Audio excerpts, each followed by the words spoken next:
বলতে চাচ্ছি ঢাকা ইউনিভার্সিটির এই প্রোগ্রামে আমি অ্যাটেন্ড করতে পেরে মানে জয়েন হতে পেরে আমি আসলে খুবই লাকি, কারণ এখানে বসে কথা বলার মতো বয়স আমার এখনো হয়নি।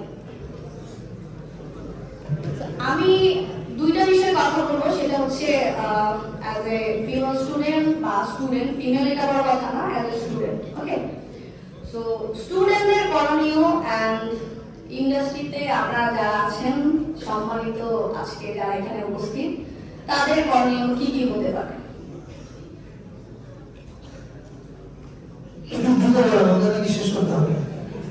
স্টুডেন্টদের করণীয় মানে আমরা যারা আছি, মিডিয়াতে কেন আমাদের এত কম দেখা যায়, ফিল্মে কেন আমাদের এত কম দেখা যায়, এর রিজন একটা আমি যেটা মনে করি সেটা হচ্ছে দৃষ্টিকটু।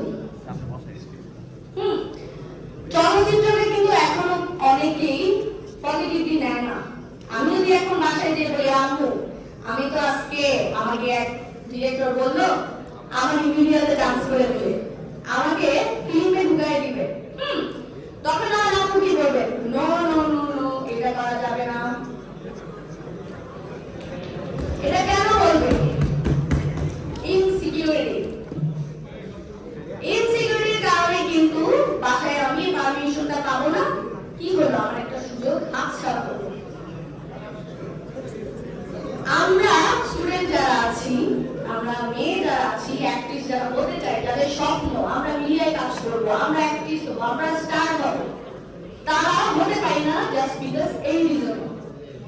আচ্ছা, আমি তো থামাবার কিছু মনে আগে আমাকে একটা চিকুট ধরে দিয়েছে, সেই চিকুটে লেখা I see you in Shakam. Yeah, so I think I think we know what we have to do. প্রথম কাজ হচ্ছে এই আমাদের তরুণ শক্তি যারা আছে তাদের উচিত দ্রুত আমাদেরকে খাওয়া করা, খাওয়া করে এই কাজগুলো আমাদের করবে, কারণ খেলা ছাড়া কোনো কিছু আমাদের হচ্ছে। And thank you everyone for coming here.